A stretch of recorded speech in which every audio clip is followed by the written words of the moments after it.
Alright, so this is the United podcast. I promise you that we're bringing you the Avengers. The guys are all here. The guys that you see on the United podcast are here with us today. I'm here with Kawa. I'm here with Nathan. I'm here with Sitchoff. I've been corrected many times. And the man Daniel Cranton is also here. And all the way from Kumasi, Michael Afemia, the Messiah, is also here. Please, I want to answer. Go ahead. When you introduced me, Nathan said, the name of the poster is United in what? Everything football. No, this is Everything football. but we are missing one person. Uh-huh. We are missing one person. Kwame and Chibuese, wherever you are. People say that it is City and golf. If I can get that Pyramid today.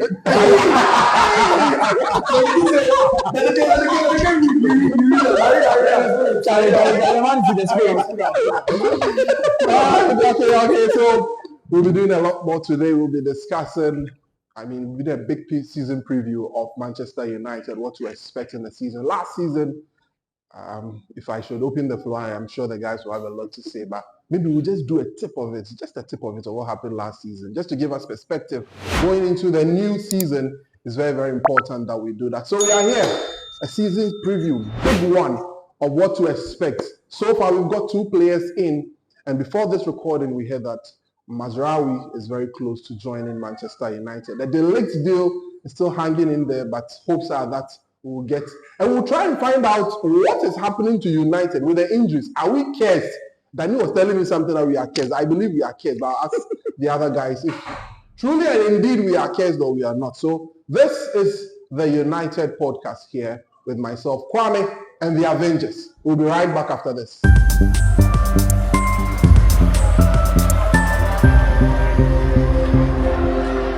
Alright, so we are back once again here on the United podcast. We are here. I'm here with Nathan. Nathan, how have you been? It's great to have you.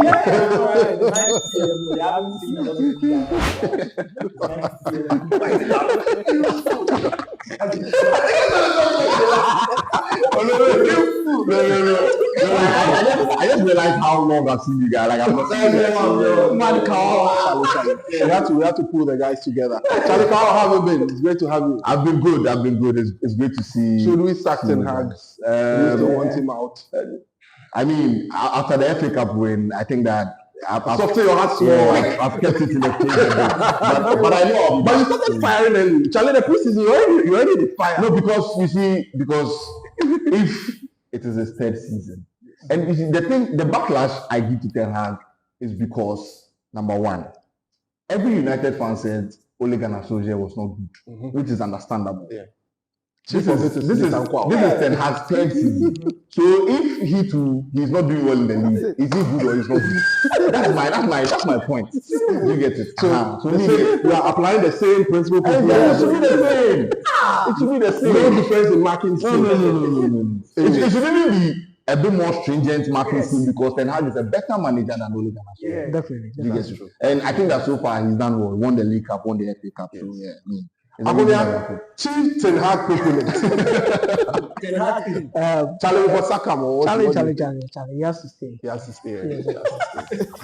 At least 2 more years. Someone will say, excuse my language, for what sexual reason? He's a project manager. A project manager. We saw what he did at Ajax. He's come to Manchester United. We need a builder. Yeah. He can build the team. Then we can go and bring in Thomas Tuchel or whoever we want to bring to come and win trophies. But already he's also winning trophies. FA Cup, EFL Cup. Yeah. The next is going to be the league. Then we'll go to the Europa League. Quick. Sijo, your brother is here. Charlie, but you did say Danny go here. So say Danny go here. Sijo, Look, I don't think Ten Hag is as good as many thought he was when he was coming to Man United. He might have been great for Ajax, but the Premier League has constantly exposed his tactical acumen and his ability. Right? He's not malleable. He's not able to evolve around situations. Right? And throughout the season, if he picks a style, he gets in the win and 2. He goes with it and he fails and things find him out and he's not able to adapt or change. Now, if you want to win, you need to be malleable. You need to be flexible. You need to be able to change. So I think Ten Hag is a good manager, just not good enough for what Man United think they can achieve. And that is why I've always said that the guys from Way, the job no go fit do. Sicho. Yeah. In reality, what's the level of Manchester United? Hello. Thank you very much. See, clubs like Man United, whether they like it or not, you bend at those who are winning. Like it's a given. Yes. So when you walk in, and like Jesse Klopp did for Liverpool, when you walk into Liverpool, he didn't care about what Brendan Rodgers had done. He walked into Liverpool as a man who wanted to take Liverpool to the level where all the fans and everybody wanted them to be. And that is the promise we got from Eric Ten Hag. He was going to end the era of Pep Guardiola and Klopp. He's not been able to end it. Klopp is already gone. Right? Who Klopp? Klopp is already gone. Oh, he left on his own now. Oh, yeah, Pep Saka. So I think, look, I think Ten Hag is not as good as we thought he would be. But when you look across the market, especially in this summer, there weren't many managers available who would necessarily have been able to do a massive job to take the club to another level. So the Glazers and the Ineos group were torn between: do we risk restarting, or do we have to just continue and see? And in between, see if we can get someone. I think that is where they are, not because the army is not there because they trust him. It's only there because the options available were not necessarily any better. That again, okay. I agree with Sicho on the hard lack of flexibility. And it's something I kept saying last season. As a manager, you work with players all week. It's very easy after 2-3 months. It's very easy to know who can do what and who can't do what. And as a collective, what can they do or what can they do? Yeah. And I thought Ten Hag would be very smart to have seen very early that what he wanted to do, the high press, 4-1-4-1, look at Zara alone, it was not going to work. So what I expected him to do was to have quickly changed. Put United in a shape that they will be more difficult to play against. Playing on the seat, there's no shame in playing on the break. And I don't know why managers seem to think that if you play on the break, there's something very wrong with it. There's something wrong with it. It's got to do with that idea that you have to But the play man tiki himself said taka. he was going to play traditional football. It's traditional football tiki taka. See, the point is that this is when you look at this Man United team. This team cannot play possessive football. This team is fantastic at playing counter-attack. Look at how natural they look when they play counter-attack. You can mention that. Quick transition. Whenever they have to play The first season. Yes, the first season. They pick up final transition. And You have second one goal, for Bissaka, instance, was you purely transition. want to play this Bissaka, you want Bissaka. Why? But to be fair to him, I think they have to have saved a good part of the league season if they have changed half. that's true. He realized it too late, and he changed for the last 5 games. Yes. Right? So if he had extended that one, United, I think, would have fared better in terms of their league placing. Having would have cracked up for, I don't know. But I think he needs to understand, as a collective, what this team can do. Play to that strength and get you the wins. See, trying to implement a new style takes time, especially when you don't have a collection of players who can execute that. So go with the default. Experiment with this new style as and when you go along. Gradually it will catch on and then you reform. Not introduce a new style at the beginning that will affect players. We are very dishonest. Talk to us. We are very dishonest. He's going to year 3. He has bought a whole team. Yes. 11 players, full sets, and today we are still talking about style league time. At what time again? First season there, that was okay. Second season there, I don't care about injuries. You don't care about injuries. This is Liverpool. Come For on. about 3 months of the season, they were using academy boys. They were still competitive. That's coaching. Yep. Did you see Chelsea? With injuries, where's the Man United? Where's? I don't know. Look, the players who were out for Chelsea will impact their starting 11 more than the players who were out for Bartholomew had injury. If Bartholomew had injury, why do you come out? If this man had injury, He be injury. How you do? Messi Mount. Messi Mount with the reason I want to start with manager. Messi Mount. But there's a man next to you. But thank you, Sicho. Because he was going to full attack on him. No, wait. Hold on, Onyade. Okay. Yes, sir. Okay. So if Hoyland makes, You know, be anything. Aston Villa, Aston Villa go in get injuries. But you look at the significant chance and where exactly it happened. But you see, And just to circle back on the transfer. yes. Unama. Martinez. Yes. Yes. Anthony. Malasia. Malasia, yeah. CJ. Wabon. He said he will be ready in 2 No, but months. at the point we didn't know what the conspiracy theory that he was dead. Yes, the economy was on. Even somebody said that, oh, the Dutch player is a promise. His drug history. Somebody said, I believe the person. Malasia is not the Saka. Yes. Casemiro, remember when Casemiro was coming? Yes. I told you that the guy is You said it. for years. You said it, yeah. Why are you paying 60 million? They say me I'm an agenda boy. Today, the same people are saying Casemiro, this guy, so they're telling me that, hey, so why you going to carry Casemiro? What do you want to do? Mason Mount. Yes. With 100 million euros. Anthony. Yes. Today, he's their choice. You just wasted money for the first 2 years. You need your ears, and you are an honest person. Oh, We will give you more money to spend. Thank Now you. look at the players you signed. Why don't Chelsea match now? Or the head?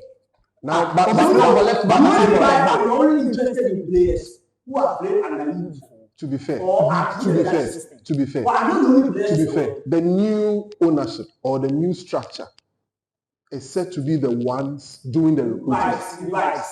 No. But let's to be fair. Analyze trends. Last season, the space. Yes. You say, oh, they are new structure. No. You see, that's it. That's it. I always go defend my body. Let me defend myself. The person has the position, but the job we know they do. Yep. So yeah, you don't have The argument then was that there was no structure. I came in to tell you that. Somebody's name is on the door doesn't mean that the person. But structurally, there is something there. But let's What's the difference between what is happening today and what happened now? Everybody will know one day. All right. Let's to be on the last two. They are not being fair to Ten Hag at all. It's either the players who have played with or the players who have gone to the system he knows. And you say that the new structure is what is buying the players in. I think it's inconsistent because Erik Ten Hag didn't get a new contract. They extended his previous contract with the same terms. Under his previous contract, they made to understand that he still had a certain level of power over transfers. That still remains. Yep. It's not like what they were looking for. What they were looking for, the new manager would have been the manager like Chelsea's Enzo, who will only go to them because they won't let him sign players. As we speak, in this summer, Ten Hag is actively involved per his contract in players that are coming through. Yes. So he must very complete in what that is. Every I want to quote every this. single manager is having a hand in transfers, one way or the other. No. He might not care, but definitely there's going to be a meeting. There's going to be decision does not. No. The decision does not lie with Ten Hag. They have actually come out, done an interview, and said that some of the powers that he had, now he's not having it. And I have a quote here. I'll quote Ten Hag. And he said it clearly. I'll quote Ten Hag. He's lying. He was asked about Zexi and De Ligt. He said primarily these were players who were suggested by the organization. But of course, I support it. Let's be clear. And we still make the choices together. This is Erik Ten Hag. Anthony was suggested by. Thank you. Anthony was listed before Ten Hag came. But Yes. it was him. He was the one who pushed for them to sign. He had a veto then. He said if he's on your list, So then if go he ahead. suggested these players who were saying that he But wants. Sicho, do you know we are not being fair to Erik Ten Hag? Why? What's your point? You see, we've had Jose Mourinho. Yes. We've had David Moyes. We've had Louis van Gaal. We've had Ole Gunnar. We've had a chunk of coaches, different style, different approach. None of them has been able to work out at Manchester United for the long term. Yeah. For a short term, you can talk about Jose Mourinho. For a short term, Ole Gunnar did something good. But in the long term, none of them have been able to perform. Now, a coach comes in where we all feel like the structures of Manchester United were poor before in your scheming. a new coach comes in. Let's give him the chance to operate under a good structure, understand and know what he can do best. Because I'm really impressed with the few games he played in the preseason. Not because of the results, but because of the structure of the team, how we are going to set up in terms of our tactics. I'm talking. I said not the results. No, we are listening. Don't worry.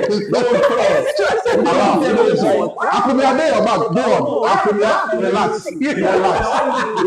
Not the results will come. You relax. The results. Structure and everything. We know Van der Graag or whatever they call him. Maybe he did not add anything to the team. Yeah. Steve McLaren did not also maybe do. You can't say I'm a walker. You put in the joke. He's good.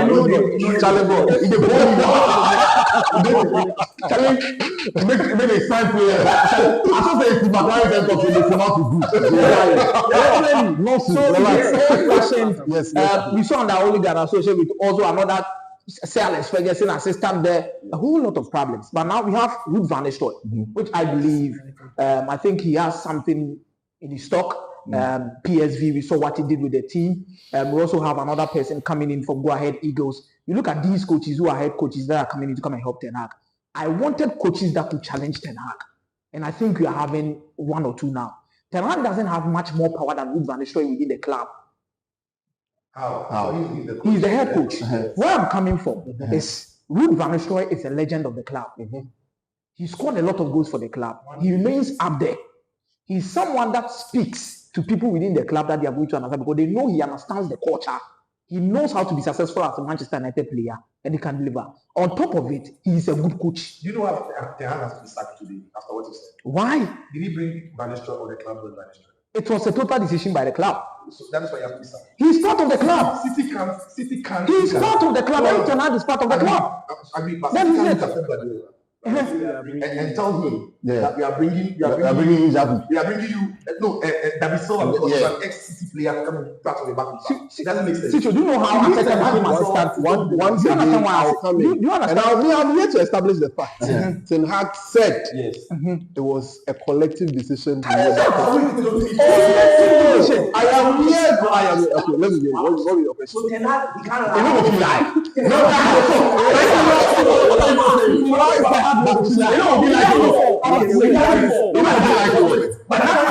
That assistant, the one he himself came with when he was coming with his back staff, his contract ended.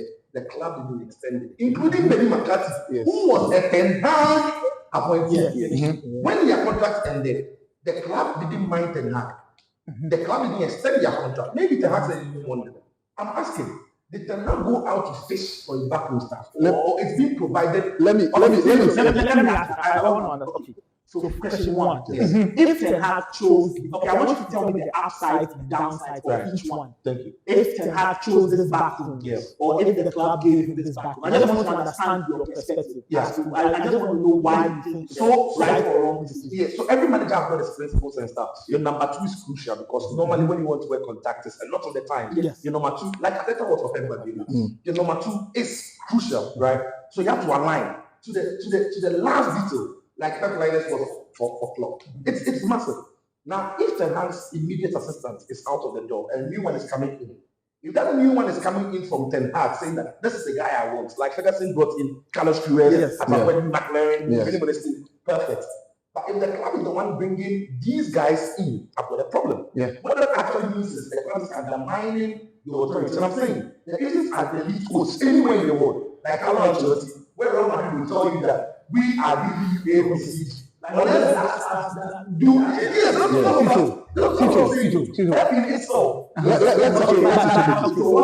What if really it will stem from a conversation between Ten Hag and the management, and then they say, okay, you know what? Let's refresh this backroom. Let's bring it in. because that's exactly what happened. And they all come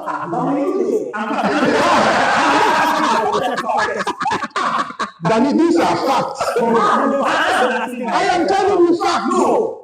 I can prove you. Yes. I read it. I read it because listen. It is not, that's not the fact. So what is the fact? Danny, what is the fact? Danny, what is the fact? Man United as a club, met Ten Hag. We had a discussion, and of the 3 new top coaches that we got, all 3 of them are coming from the Dutch football. Van Nistelrooy, the guy who goes to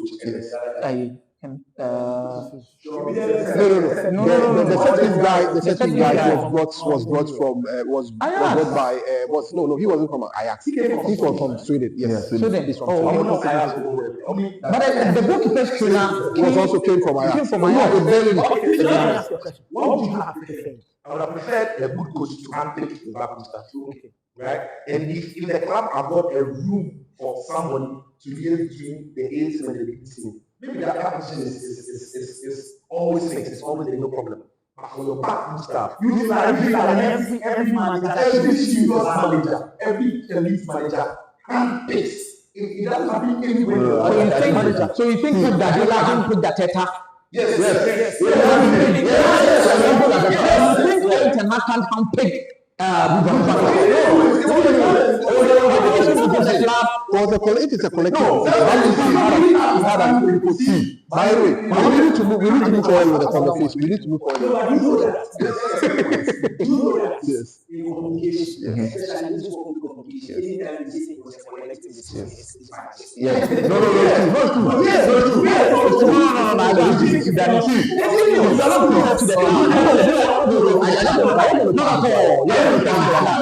See, I think Ten Hag should just look back at Ruud van Nistelrooy. He should look at him carefully. Yes, Ruud van Nistelrooey looks like someone who is standing behind him. And the moment he shot, he gets it.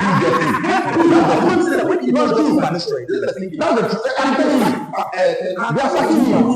Ruud van Nistelrooy is very perhaps the body of work he has right back in. Yeah. And he's a legend of the club too. They make it easier. He's a coach. Yeah. He's had a first experience. Yeah. So the Eagles are thinking, no manager in his right sense picks a character like that as dramatic. Yes. Anyway, we need to move forward with the conversation. It's very important. Start moving forward. Yes. So one of the key things that worried the club last season was the issues of injuries and how it affected the club's progress. Danny is saying that he doesn't agree. But it looks as if the injuries are a real problem and it's been a worry for the club. This season, just before we say, Jack Lenny Euro played 2 games and he's gone and he'll be out for 3 months. And who else? Højlund is out for 6 weeks. And it looks as if Rashford had a knock, but he trained right after that and he's ready for the game that will be coming up against Liverpool. But I just want to find out from the guys. Let me talk about it. The problem is that I think that we are just putting money maybe in the wrong venture. Okay. Maybe buying players is not what United need at this point. We should buy players. It's good. Yes. But also, what is happening with the medical team? Do they know the right things to do? Are they doing the right things? Are they monitoring these players at every training session to make sure? Because look, these injuries, like you don't just get injured all of a sudden. Like you play 2 games, you are injured. You played 1 game, you are injured. Last season, how many matches did Mason Mount play? He could just come in. They'll say, "Oh, he's training, he's injured." Why are they? Why? What's happening? The medical team needs to answer, and I think that there has to be a number of meetings between the technical team and the medical team. Strong meetings where Sir Jim is sitting there too, making sure that these guys are doing their job. Because look, one of the things that I read the last time about Seedorf, when Seedorf was moving from Inter to AC, he had a lot of injuries at Inter. The Inter medical team could not find what was wrong with him. He moves to AC, then they find out that he has an issue with his teeth. They took the teeth out. He did play ball. He's back playing football again. You understand?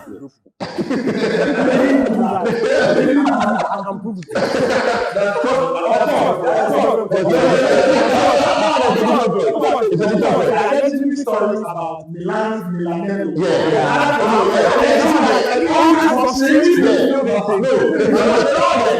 It's shady, but But another example is Ryan Giggs. Giggs was getting injured a lot in his very young age. When they changed the medical team, someone came and said, maybe you should do things this way. Yeah. Take up yoga, take up this, take up that. And this was fine and played to win. So for you think that So there's the something medical with staff is not security. They have to sack those people. The chief doctor. I perfectly agree. Because last season, you look at the story from Brazil concerning Casemiro. He returned as early more than what we were supposed to when we were supposed to see him, and it became a problem. Ten Hag made a statement that the medical team recommended to him that Casemiro is fit and could come back. Meanwhile, it was not true. Lisandro to the same thing. You see Malafia, the same thing. Everything is just Luke Shaw, the same thing. Luke Shaw even complained that they had to rush him for a game against, I think, Newcastle or so. No, Luton Town. Luton Town, right? Luton Town. And you go injured. I think right before the first half, you have need to to go out. sack someone from that particular role. What Kawas and what you're saying, I agree with. The medical team, I'm not sure what they're doing. It's going on for far too long. But I think most of last season's injuries, right, was an accumulation of poor talent management and player management from Erik ten Hag in his first season. I agree. I agree. As for the The same team for like 20 games in a row, like they were Bruno Fernandes, I think Bruno Fernandes, he's so crucial for Portugal. He comes to Man United, there are games Eric should be able to rest in some games. Playing. Marcus Rashford went through this. Rashford is a very fit guy. Even when he's injured, he can play with the injuries. But in that season, in his second first season, he was on.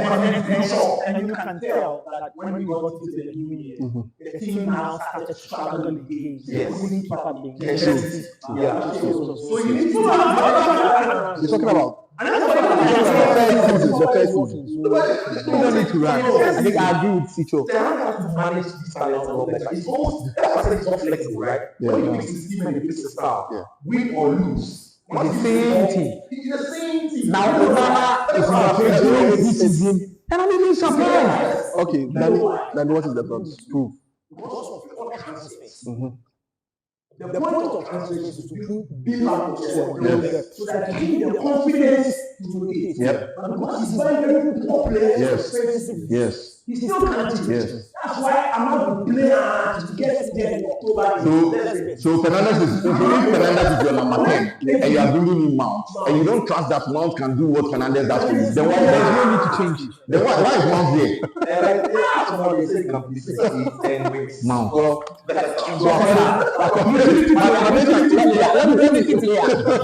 Let me get to Nathan. Nathan's thoughts on the injuries. I agree completely with Kyle. I think that United, of all the reforms they need to do, we also need to look at the medical department. Every now and then we hear new appointments, like you got this Driscoll gentleman. Or Driscoll from Arsenal. From where do you bring him? Arsenal. Danny White. We have 2 minutes to go for a break. So I think United need to look at that carefully. That's why the injuries, for example, if you break the metatarsal, there's not a lot of that has an impact. But the point is, players cannot get injured. And then in their rehab, there's something very wrong. I think, like one of the guys said, it's a problem of recruitment. United need to understand that to challenge for the long haul, you have depth. And the depth, a replacement should be as good as whoever. It's about quality, not quantity. 80%. Because last season we saw have changed the team. One player, then after now, say, because Lisandro is not there, that's why. Oh yes, it is true because Lisandro is not there. So nobody can play. No. Let's I think that the review of medical team is key. And there needs to be proper management of players. Do not throw the same players every game. Manage them, rotate them, keep them fresh. Because you will need them at different points of time. So the time when at the start of the season, he tells them we're keeping 3 hours, go and do it. Because he knows that by January they will be fresh and then when teams are And Rafa and his brother will be playing 2 and 3. Anyway, guys, thank you very much, Nathan. Let's go for a quick break. When we come back, we'll look forward to the season, the Premier League season that's upon us this year. So we'll look at some of the key things that we should be looking out for, whether we are going to make the top 4, whether we are going to win the league. I'll be taking that from the guys. So we'll be right back after this.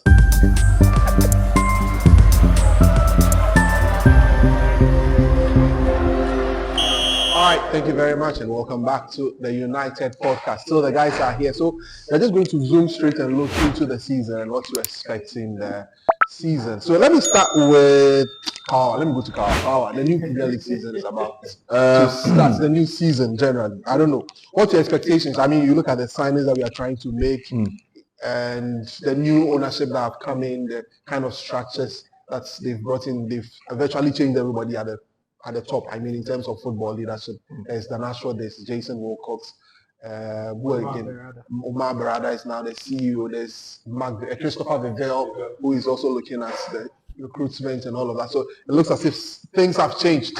Do you think it's going to translate or make any significant contribution towards the team's success? I think that the only person against his own success would be Erik ten Hag himself. And like I've said it consistently that he is his own problem. If he doesn't learn how to rotate a team, if he doesn't learn how to manage a game, he doesn't win the league. And if he doesn't win the league or he doesn't get into the top four, that's more pressure on him. And you see, the thing is that there's a reason why he's very good in cup games, because those are usually one-off games where you are good in that game, you win. But the league, you have to be good in maybe 3, 4, 5 games, consistent throughout the season. And that's where his problem is. I strongly feel like that game against Arsenal at Emirates, he should have won that game. Or much worse, he should have drawn that game. When he couldn't draw that game, I just knew that it will be downhill from there. And it shows because the reason why he got referencing that game. Because he knows that every time United lost, he goes back to that Arsenal game. Yeah. Because he knows that it was going to have an effect on the team that close. And his psyche, the psyche of the players and all of that. And you see, another reason why I don't think that United would do really well this season is that United have a psyche problem. The moment they go down 1-0, you just can't tell what United will bring. The team scores one. You know that like, and you see that's one thing that has worried me over the last 2 years. Coventry City. Look at that game. Look at that game. They have to take an offside call for us to go through to the final. And I feel like it's a big problem if you are managing United and the players have this mentality of they can't win unless they are in a comfortable place, and it's tricky.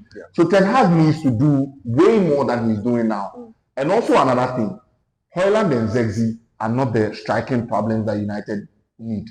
And these two will not score 25 goals each for United to go and win the league.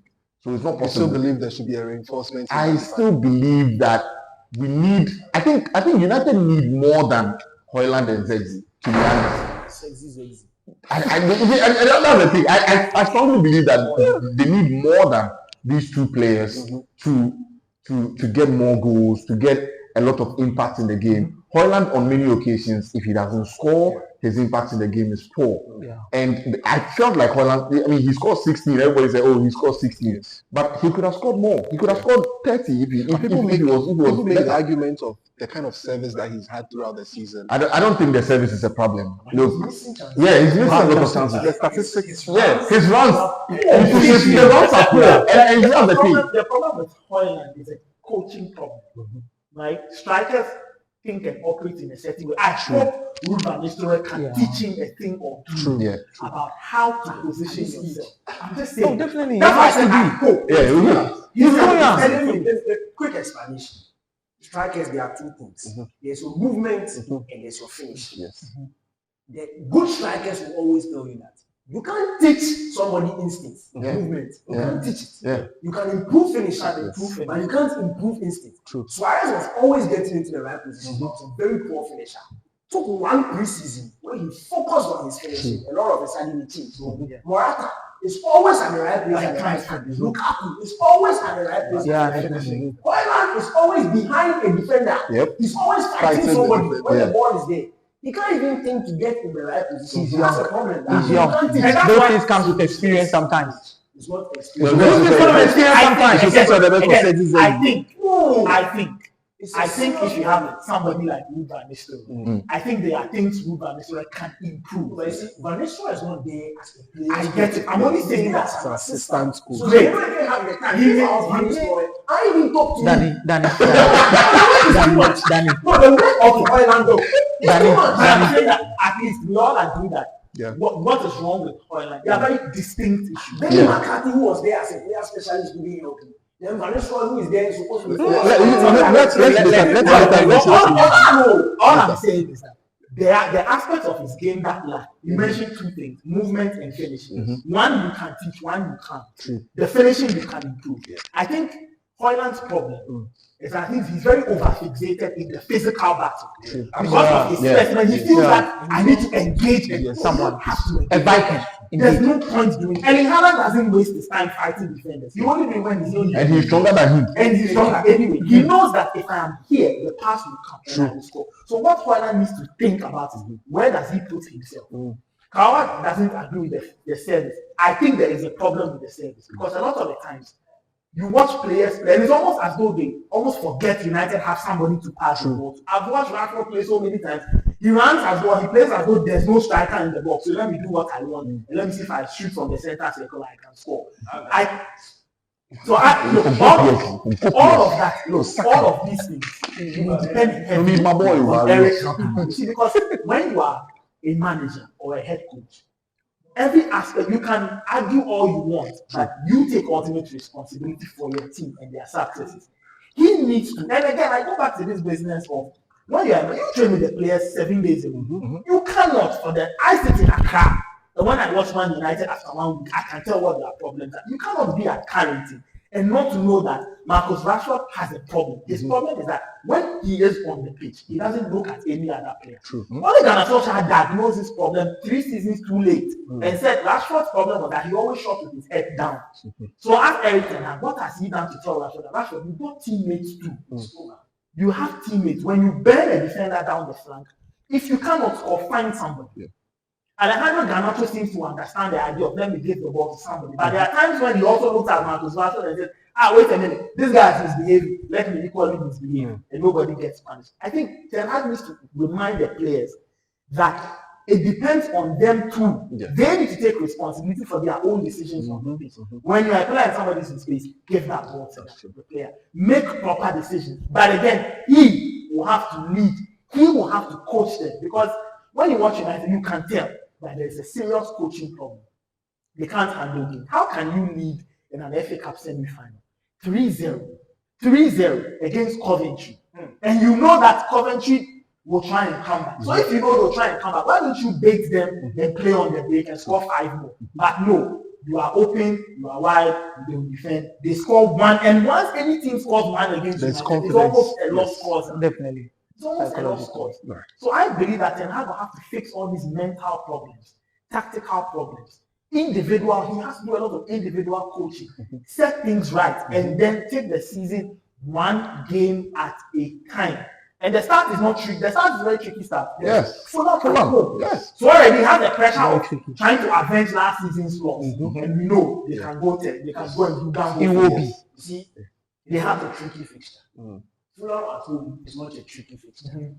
United will make it a tricky fixture. Thank you. And that's the problem. For all those who are happy with Ten Hag, if you agree that that fixture is a tricky fixture, it shows your dishonesty. Because that fixture at home, you see, no genuine. That it should not be. But when you look at Ten Hag's Man United, that's the point. If we had truly made progress with Ten Hag, we won't be happy that we are there. I'll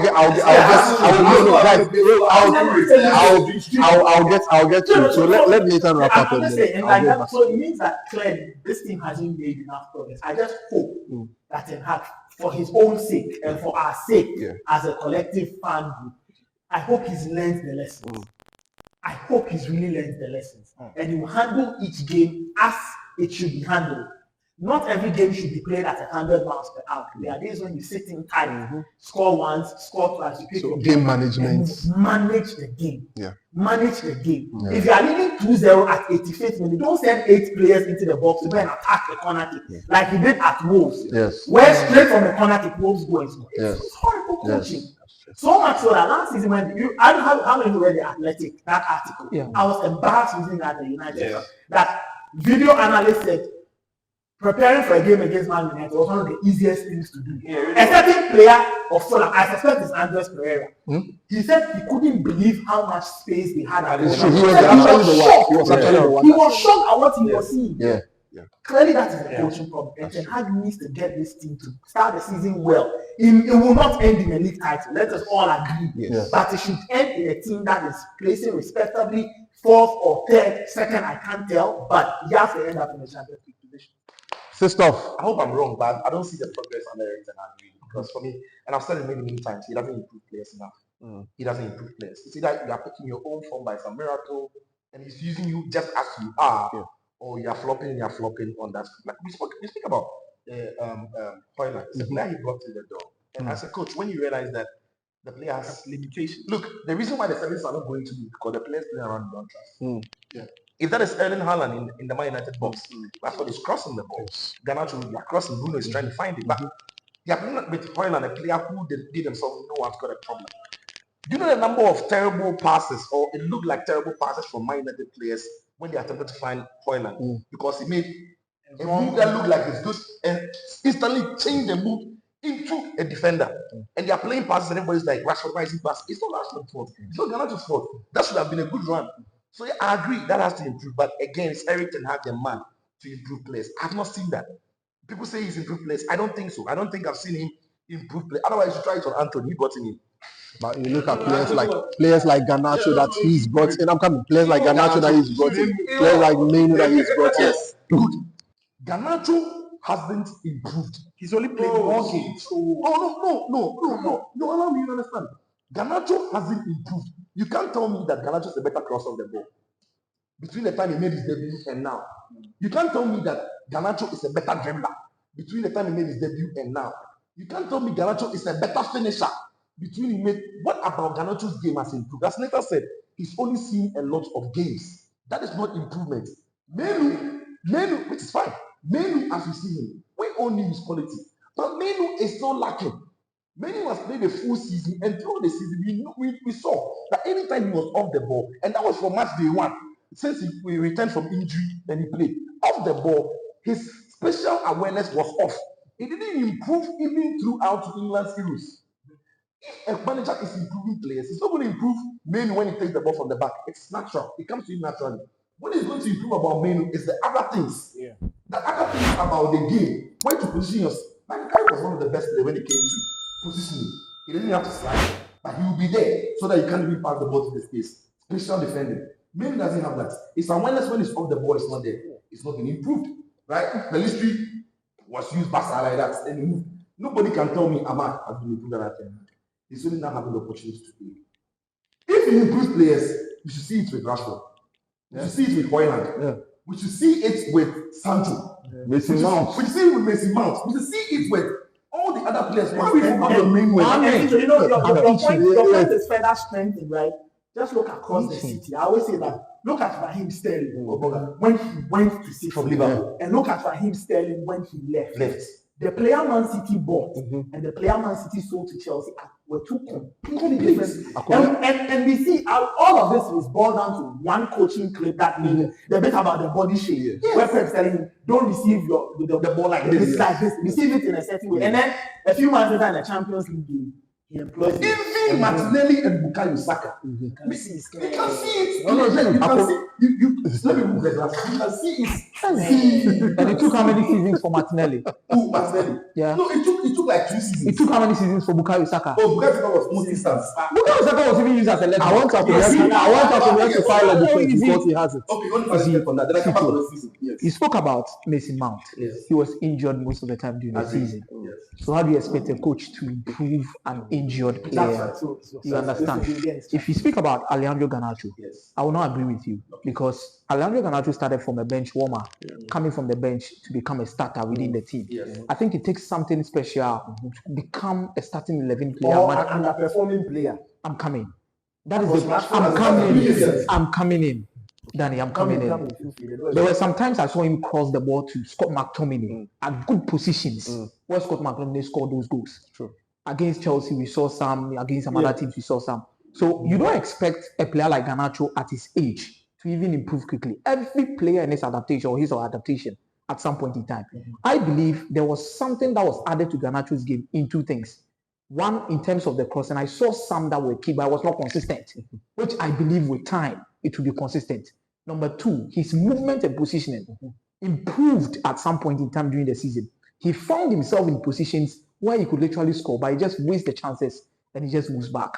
And I saw something like the way he defends. He usually tracking back. Yeah. He was solid, and he did things so well. Kobe Menu, we speak about the level of quality that he has as a young player and the potential. Yeah. He's only 19. Yes. It's going to take time. And what I've seen is it takes a brave player at his age to learn one or two things at this level of the Premier League with its intensity. And playing as a box-to-box midfielder, because I know Kobe Menu during the academy days, he's not a box-to-box midfielder.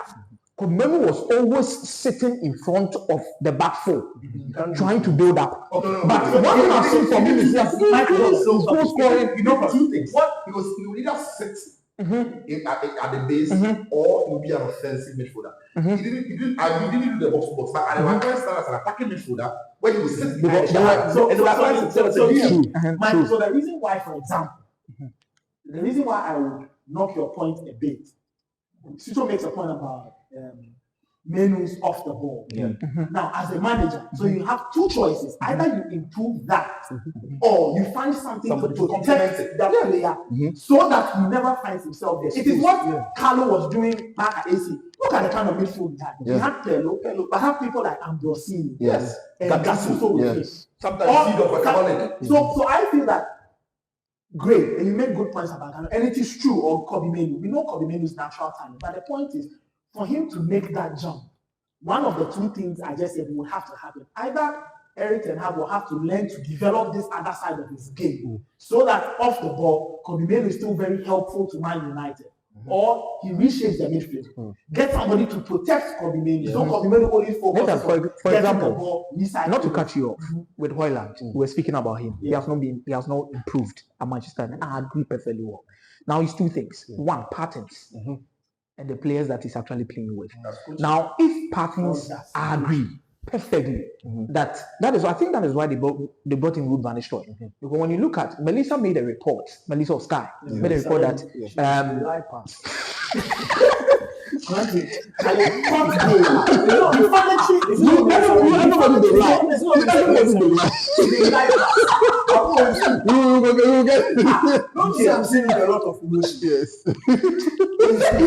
Nistelrooy was coaching attacking patterns, and I could say during the preseason it was evident.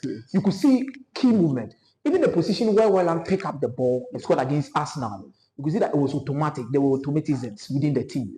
I think when that improves with the coach, you are going to see the best of the strikers. But with the midfield pair, Ten Hag made a lot of mistakes last season. How do you pair? Casemiro and Menu was not working. You bring in Scott McTominay and Menu, it was not working. I think it was never work. It was the latter part of the season where we saw Amrabat and Menu that were literally working, and we could see some level of cohesion. The only thing that went about Amrabat and Menu was because the team started off.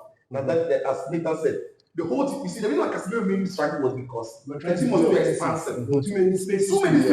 When it got Amrabat to partner Menu, it seemed that they were not good. They sat back and then they had protection. I needed help.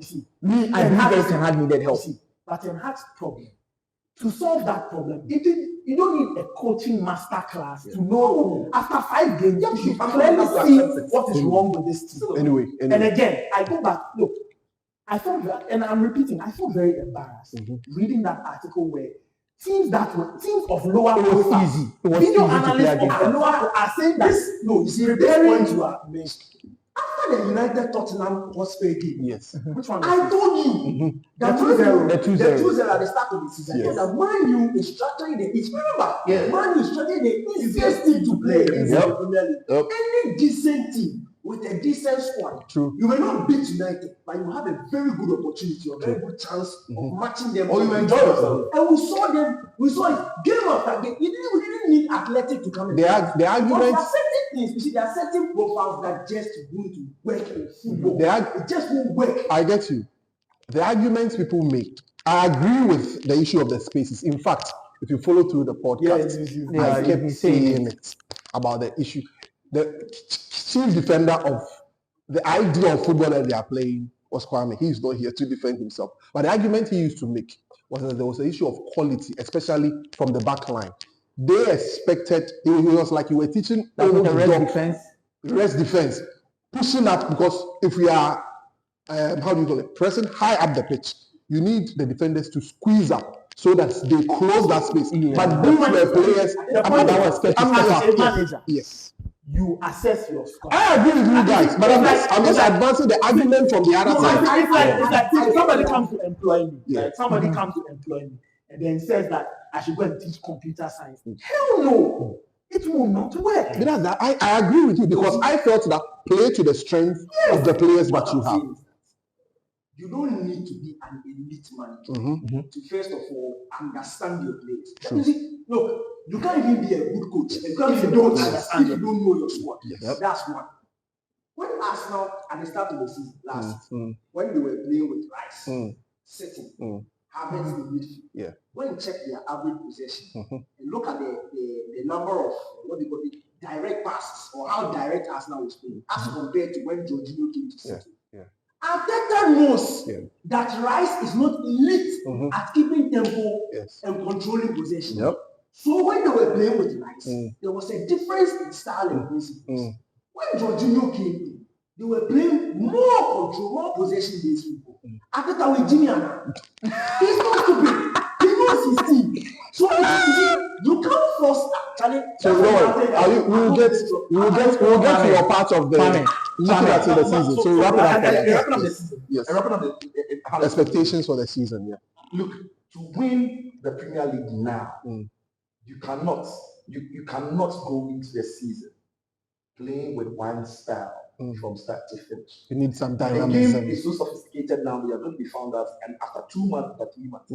And that is why Pep Guardiola, the way he started the season, by December, he has changed something.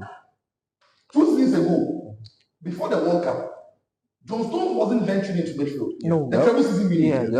It was Joao Cancelo who was the more advanced defender. Then the Cancelo Pep Guardiola problem happened. You don't leave out.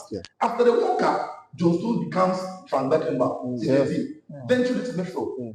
It took teams about 3 months to figure that thing out. And the league was already done by then. The league was done.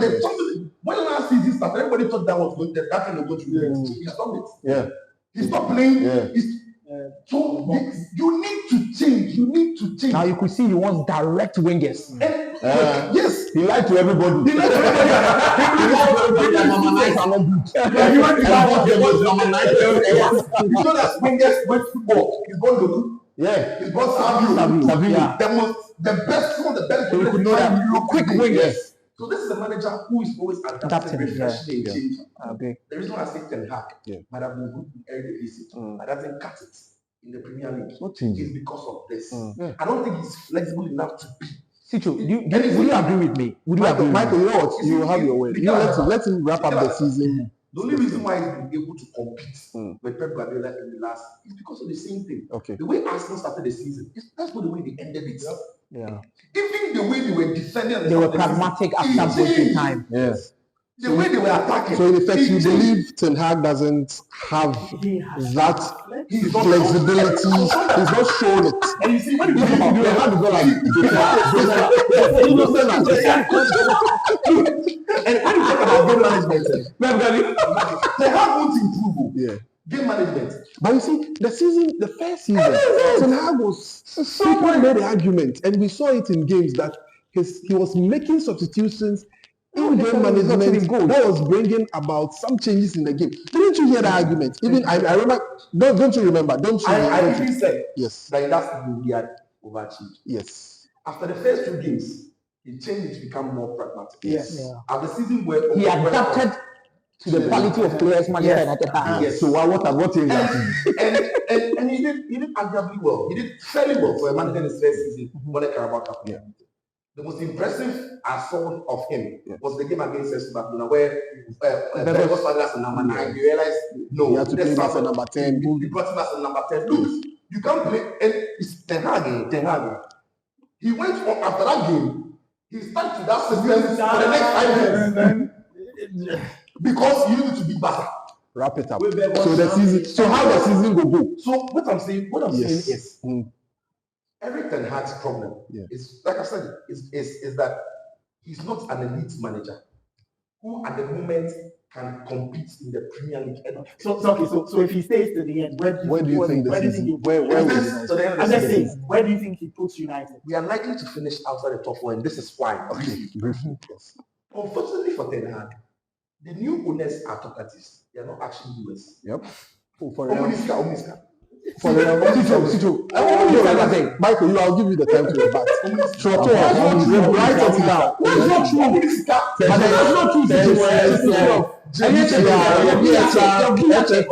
true.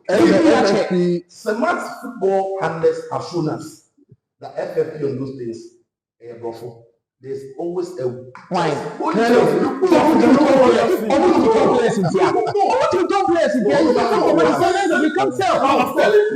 Selling players be part of good. The more we go about it, the more we expand the point. But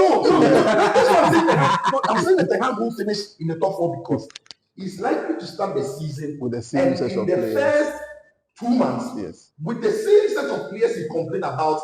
Last year, what makes you do any better? Because Maguire will play. We are doing this recording just before the preseason. How do you call the transfer window ends? Yes. So so you're saying that. So assuming he brings in, assuming Maguire will improve Man United. Matthias De Ligt won't improve Man United. Ugarte is a good guy. I love that name. Ugarte, I love that one. I love that one. Rabiot. 1 minute. No, I love Rabiot. Okay. I have 1 minute to go. It doesn't look like every phone will make now Uncle Big thing. I'm saying that by now, even if they bring in these players, preseason is almost done. They would have to come. Eric Ten Hag now has to find them, fitting them in. And you think that will take time? By the time all of that happens, City are 40 points ahead of the. I don't agree with you on that. So let's go for a break. When we come back, I'll get to Daniel, I'll get to Michael, and then we're trying to wrap it up with that. We'll be right back.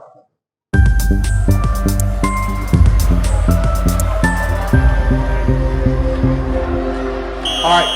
Welcome back from a quick break. All right, so I have Akumia and then Danny to.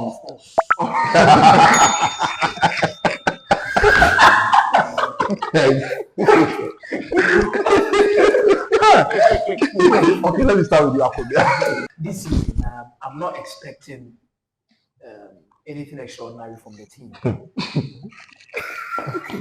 Why? Also, coaches are not expecting it.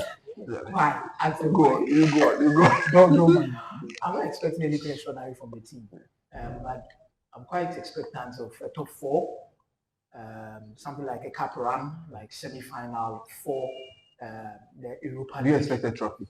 Yes, one of the EFL Cups or the FA Cup. I think one of the games. I'm expecting that, but I felt Eric Ten Hag really needed help last season. Yeah. He really did. I don't know what Steve McLaren was doing. I don't know what Michel was doing as part of the backroom staff. I don't know what the goalkeepers trainers were doing because they will likely recommend that use this goalkeeper for this month. You need coaches that will challenge you as a head coach. This is what, not challenge like, I don't want you to do this, not at all, I'm resigning. No, but coaches that can challenge the head coach like, what you're doing is not right. Do this. Let him pick it. Prove it.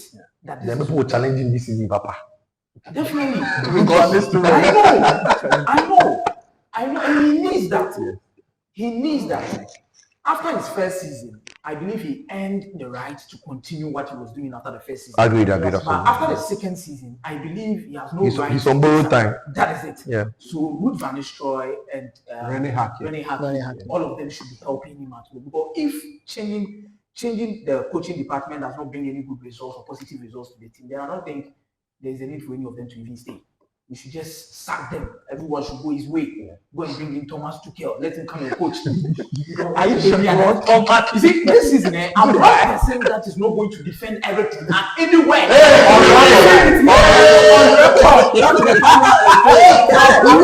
saying it. I'm not defending. I'm not going to defend Eric Ten Hag anywhere. Even if he has injury worries. No, I'm not going to defend him. I felt he earned the right to the first season. The second season, injuries and a lot of things helped him out or something. Third season, no. Because one, we have the most experienced team now among some of the teams. Because if you have Manchester City, we're still having the same coach. Arsenal is having the same coach. Chelsea have gotten a new coach.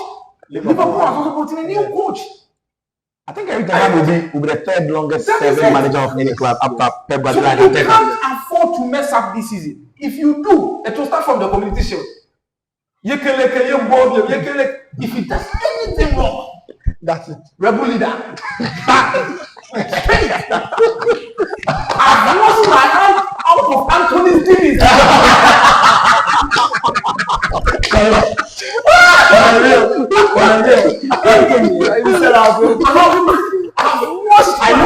I look at Anthony and I cannot believe. The guy disgraced me. Wow. Come on. Finally, you're giving up.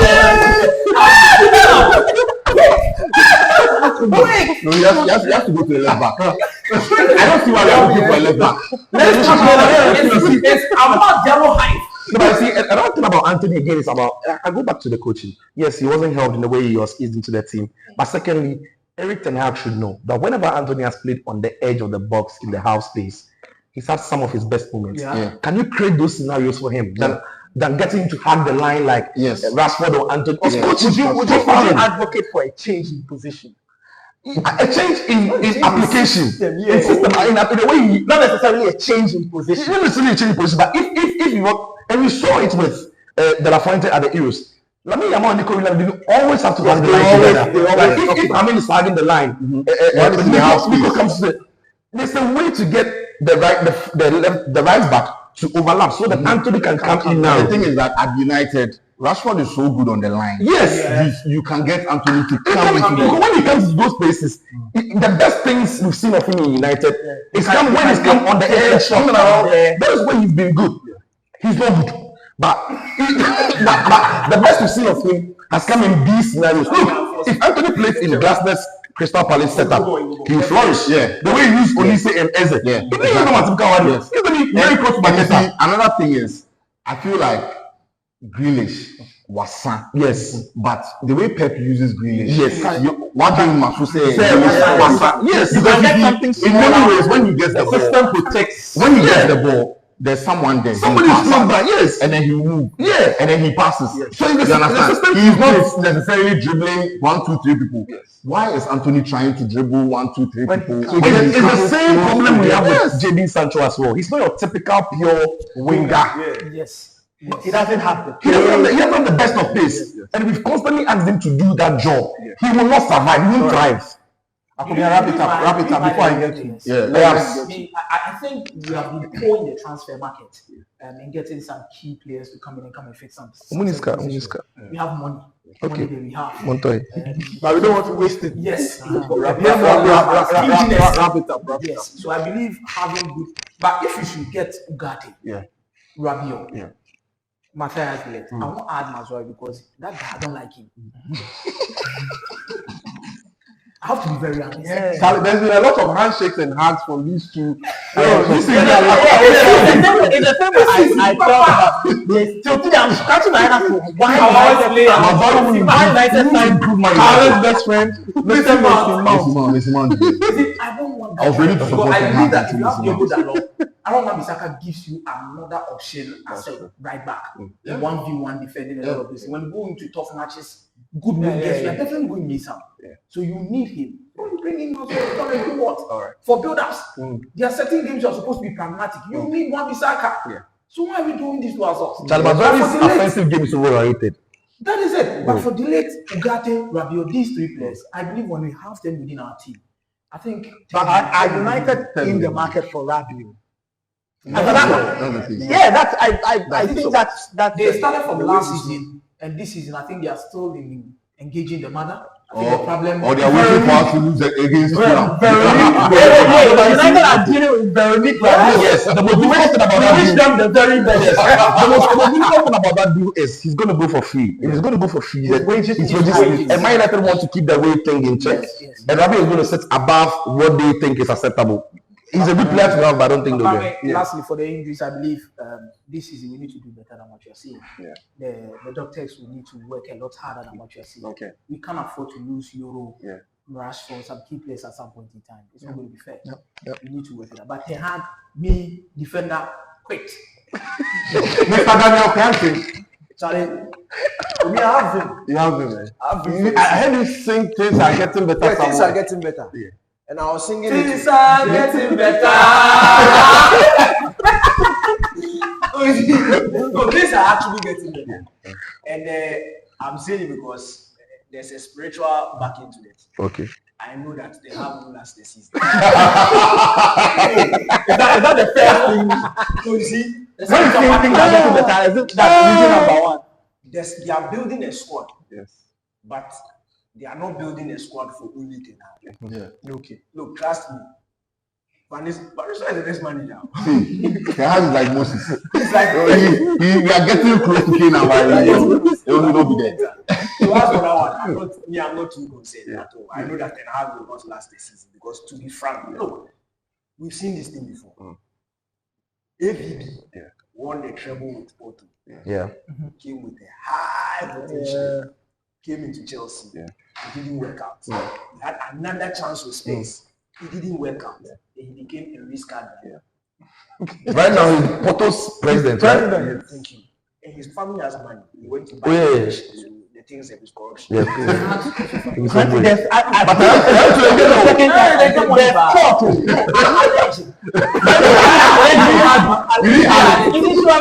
No, I use pigeon. In pigeon, I can defend myself. See, so they are just some managers who, to be frank, they just won't cut it. The levels are different. You know me, I wanted Ten Hag. In fact, you remember, I wanted Ten Hag. As if Barry didn't get Ten Hag, I was going to wash my hands. Yes, he has come. But to be frank, he has not done enough to prove to us that he is the manager to take us to the next level. And again, if you are entering your third year in a contract that we were meant to rebuild the team, and you've gone from third to eighth, it's always excuse after excuse after excuse. And I tell United fans, look, if you were literally happy with last season, and I know you were not happy, it's because of rival fans. But you won trophy. But deep down, you know you're not happy. You can't finish eighth and win trophy and be happy. Finishing second and challenging for the title till the last day. For Man United and trophy, it is better than this eighth season. This eighth thing, that's not Man United's last standard. So the point is, next season, I think United will challenge for top 4. Okay. And I think United will and that challenge will start after November because that's when we'll start. So I've looked at the fixtures. And everything is aligned. Euro is head, Poland is go back. And so Liverpool's on first. But Ten Hag, if you score slot, that may be the same day. Look, the guys have said so many. That's what Ten Hag, like I've said in my brain. The players who are coming, the Ugates and the Delites and who they are there. You see, they are the sort of players that when a new manager walks in and he looks at the material, he can start. He has something to work with. Let's give him time. Okay, look, with Ten Hag, you can't have. It is impossible for you to have 2 summer transfer windows, spend the money he has spent, buy an entire whole team, and still be telling us 500 million you are going and you don't expect anything. Hey, Chema, you are pointing your hands. I'm pointing.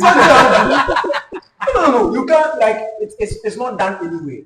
So, frankly speaking, as for next season, I think United will challenge. They will challenge because of the second half of the season set with the new manager. See, mark my words. There is no way that Vanessa will this number 2. There is no way Vanessa will take this number 2 without guarantees. Look, I promise you. We know Ruud. You believe that some guarantees have been. We know Ruud. We know the kind of character that Ruud Vanessa is. He will not take up his managerial career, go to PSG, have an opportunity to coach Burnley, come and take Man number 2 with the mindset that he's coming to sit there forever. They've given him certain assurances. and we are behind him. Yes. He's one of the reasons I became a United fan. And he's going to be my manager. So when the coup d'etat is over at the end of November, Thank you very much. remember there's not going to be any coup d'etat. Remember 2019 when I told you guys that by September 31st, September 30th, there was Man U were going to face Arsenal. So the Man will lose that game, and that game will drop them out of top 4. And on October 1, I'll become a City fan. Everything aligned. I'm telling you that by end of November, Perfect blessing. everything will Perfect blessing. My Christmas will be nice. Perfect blessing. everything will succeed. I'm ready. And Wood is coming home. I'm ready. I'm ready. All right. This is all speculation, conjecture. Daniel Francis. It's factus. It's what?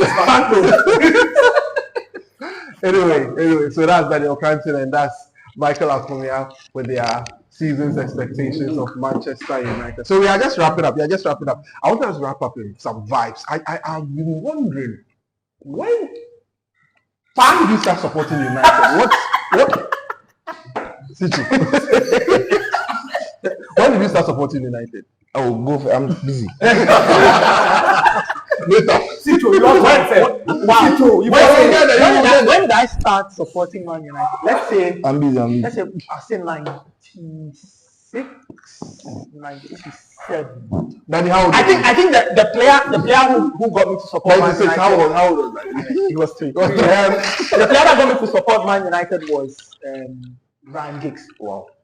You know when TV3 started transmission, they had this program called Ryan Giggs Soccer Skills. So I used to watch that, and I said he played for Man United. So okay, that was a fascinating thing. And then I always said at the moment that kind of bonded me to United. It was a very strange moment when they lost to Arsenal in the Community Shield. Was in 98, 99. They lost 3-0. Yes. I don't know why, but the season they won the treble. the season they won the treble. I watched that game live on TV3, and I said, oh, Charlie, 3-0. But it just told me, okay, no, we support this team. Let's see what happens. And he ended enjoying 9-10 months later, winning the treble and all of that. So yeah, that's been. Carl, do you remember the story? What story? The story is because of this man. Nathan actually made me support Man United. Wow. Yes, wow. I'm telling you, Nathan made me support Man United. So I went to a primary school. Nathan's auntie had a primary school. Oh wow. She still has the school. So that was the school I went to. So Nathan was there, and he was like our big brother. And then I think it was a Saturday. But that's a very strange, It was a Saturday afternoon, and we were going to play amongst each other. And then Nathan was like, "Oh, it's going to be the Red Devils," and then somebody, I don't remember. And then I said I wanted to play for the Red Devils. So after that, then he started telling us the Red Devils about Man United and how it's lovely to support. Like, I had never seen a United game. I didn't care. So after Nathan told me, then I went into. So I remember in '99 when my dad was supporting Bayern Munich. I was really excited. I'm sure it's because of Sami Kuffour. Yeah, I mean, he was supporting because of Sami Kuffour, but I was excited that United had won. But it was because of Nathan. I always say that the seeds of a lot of the hate United gets in Ghana start from that. I always theorize and say the dislike United has in Ghana started from that. It started from that. Sister, look, I'm from a family of 6, right? Yeah. The first is a girl, the lady, Fafa, and then the rest are boys, and I'm the last of the boys. And I'm the last baby. Last of it. No, you see the way you started. I'm the last of the boys. You think there's some girl there. So I grew up supporting Man United because of my brothers. All of them supported Man United. All of them. The whole house. Wow. Right? The only person who supported another team was my mom. She's a Liverpool fan. How? Yeah, someone she's a Liverpool fan. And then she led my dad into supporting. If your wife is supporting, you go support me. You understand what I'm saying? He has no choice. So I grew up because any time that the TV would be on and they would be watching football for most of the time. Of course, I'm the youngest. I don't have control over the remote, so the boys are watching Man United. I grew up watching the club, following them, cheering with them. They say, "Go, I don't understand what it means," but they are jumping. I'll jump along. And I grew up, living the culture and living Man United. So yeah, that is where the love came from Fishers, Robert, Charles, Anthony. Wow. Danny, Mine is a simple story. So I was exposed to football very early. Yeah. Watching football. I remember And I was always loyal to players. So I liked certain players. So I watch Real Madrid because of Zidane. I watch Barcelona because of Rivaldo. I watch Man U because of Beckham. I watch Arsenal because of Henry. But I didn't really have a team. My brother was a Man United fan. So yes, I'll feel sorry when United lose, but I will not. You didn't care. Then in 2003, I was going to school. Daily Graphic back page. He said, Man United signed Ronaldo. Ronaldo Brazil was one of my favorite players. Right. So I thought It was him. The deal is done. I was happy. And I started reading the story. I saw that This guy. but Ronaldo baby.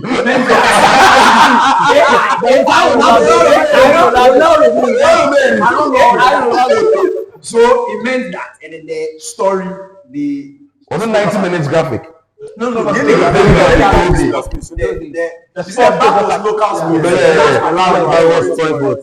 So that's why I read it. So in my head, okay, fine. Next season, I want to see who that Ronaldo is. Fast forward to United against Bolton. Bolton, yeah. I was watching that game, and then this guy comes on, and his first Tap, tap, tap, tap, tap, tap, tap, step in vest. Tap, tap, tap, tap, tap.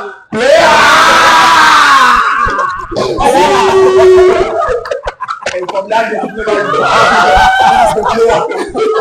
The funny thing, I nearly left United because Beckham left. For those United fans. I never I nearly left. But even back in the day, what I used to slander Alex Ferguson a lot. Remember in the early 2000s, there was this air that was blowing Fergie should be. And I was part of that. Because United had lost the league to Arsenal. Yeah. All right, Abubia. Wrap it up for us. I have a story with Manchester United which is very nice.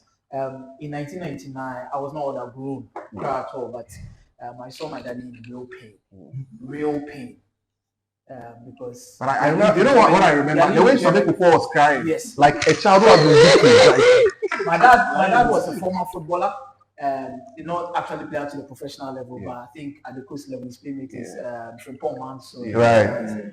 So he traveled outside the country. Was in Germany for some time. He came back. We were watching that game.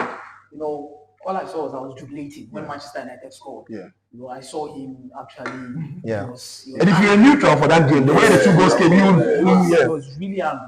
But I think I really fell in love with the club in 2003, 2004, when we were actually following Rooney and we brought in Wayne Rooney. Yeah. My favorite Manchester United player is Wayne Rooney. Yeah. No matter what. Absolute legend. White Spilly. Absolute legend. Favorite. White Spilly. And there was this name going around, Baby Rooney. Yeah. So I love that name. So when I go to school, Charlie, Baby Rooney. So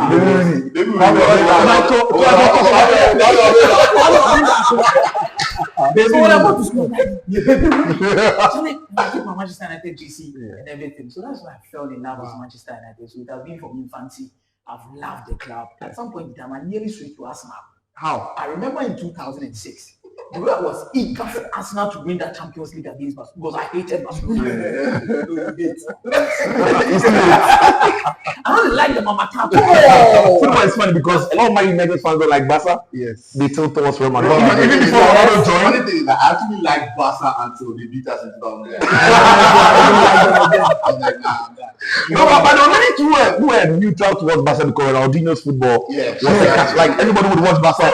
I'm actually one of them. I told you that I liked Barca because of Rivaldo climate. And when Ronaldinho stepped in. Yeah, I liked him. Then that guy, when that guy went to Real Madrid. No. When that guy came from the academy.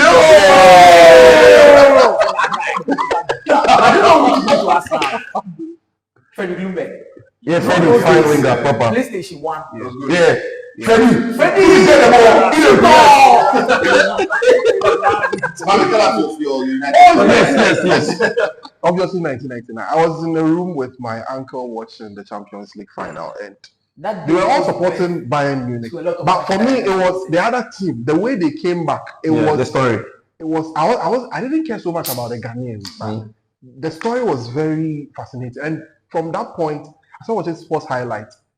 Komunayoboa. King Cole! Yeah! King Cole! I don't remember that. No, he had always forgotten man in Arsenal. Nana Kweku, he always that guy. But there was one team every Monday. when the sports highlights show was on, Yeah. that team is always winning. Mm. And that was Man United. So Yeah. those two stories really connected, and since then that was how I really fell in love with the club. And You support the club and it becomes part of you. Yeah, it becomes part of I would say one of the most interesting moments of my life was when I went to Old Trafford. Yeah. It was in 2015, and I was telling the guy. So the drive, if you bought the bus, the drive to Old Trafford is such that you go round, the road dips, and you start as you ascend, Old Trafford rises. Yeah, pops up. And so I was sitting on the bus with Sammy Bartels, and when Old Trafford, so as the bus was coming up and I saw the stadium, I cried. Yeah. Tears rolled down my face. like this. And I called my mother and I told her, "Mommy, I'm home."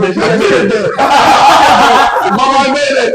Mommy, I did it. I think that's I mean later story is like really cool. And when I went to the UK this year, and my wife was like, "Oh, let's go to Old Trafford." I said no, and then I think that was when I realized that my love is chipped a bit.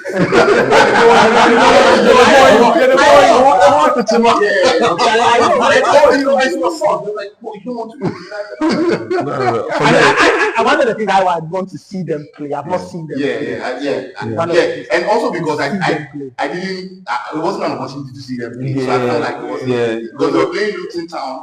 In Luton, yeah. And that's why I watched West Ham. You know what happened. And then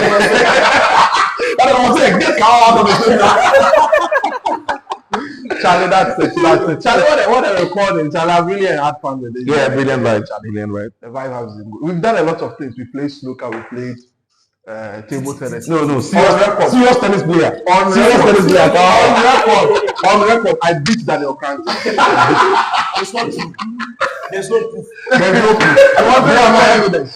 They are my evidence. I beat Daniel Kranti in the table tennis. That guy, Charlie, say stop. Sue. No, please subscribe to the channel. Yeah. Let's say it together. Everybody. Subscribe. United and everything. Subscribe. So that way, some of you are wicked. You've watched the thing, you just watch, you laugh, then you move. Then you don't subscribe. It's not painful. Just tap. That's all. And then put on a notification button so that when you post, you hear then Charlie, you do all boys. And the guy behind the camera, and there are two guys. amazing team, man. Great guys. Watch it. Yeah. Charlie, thanks, Massive guys. love to And you. to the executive producer in Germany. Thank you very much. So that's how we wrap up today's edition of United and Everything Football Podcast. It's been great here with the guys. We'll see you on the next one. Bye bye.